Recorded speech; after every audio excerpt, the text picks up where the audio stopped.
Саламатсыздарбы. Эмесе Деошондо программасы. Парламенттик шайлоо болоор күнү аныкталгандан кийин ага 44 партия катышарын билдирген. Кийин 10 партия же катышуудан баш тартты, же аларды башка ири партиялар жутуп кетти.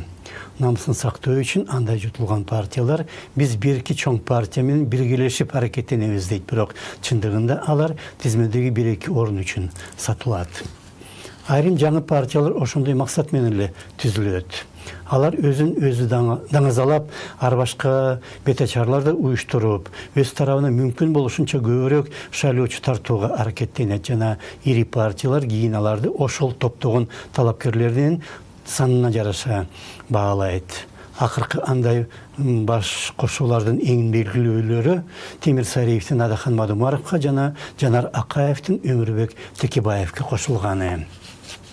Бүтүн Кыргызстан партиясы Акшумкарды толугу менен кошуп алган жок. Бирок Сариев өзү түзүп апестеген партиясынын төрагалыгынан кетүүгө аргасыз болду.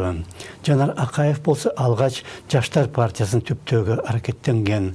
Андан соң январь айында мурда түзүлгөн КЛДП партиясына кошулган. Эми болсо ошол КЛДПнын негиздөөчүлөрү менен кошо Ата Мекенге кошулду жана Текебаев ага тизмедеги 1-чи орунду бошотуп берди.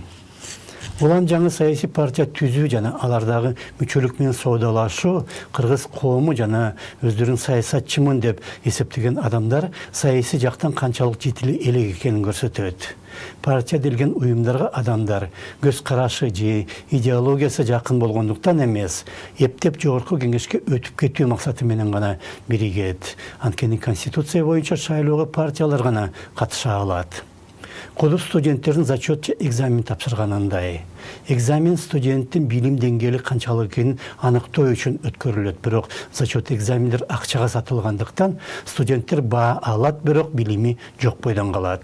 Канча адам ар башка саясий партиянын мүчөсү болгону менен чыныгы партиялар өлкөдө жокко эсе. Алардын курултайлары болсо политинформация кошулган кадимки эле тойлор. Бүгүн Бишкектин чет жакасында Мекеним Кыргызстан партиясынын курултайы болуп өттү. Анын шайлоо тизмесиндеги алдыңкы саптарга Өнүгүү Прогресс партиясынан келген Мирлан Бакиров, Ата Мекенден Каныбек Иманалиев, Республикадан Мирлан Маматалиев, Бириктен Кылыч Исмамбетов, андан тышкары Татьяна Кузнецова, Эльнура Алканова, Гүлмира Шакировалар катышты.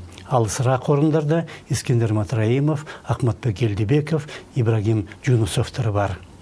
Партия жаңы жасаган олуттуу иштери менен өтө деле мактана албайт. Бирок көптөгөн адам ушул партияга кирүүгө аракеттенет, анткени аны бийликтин партиясы деп эсептейт. Дагы бир бийликтин партиясы деп биримдик аталууда. Экөөнүн тең төрагалары Мирлан Бакиров менен Марат Аманкулов күчтүү саясатчы деп эч ким айта албайт.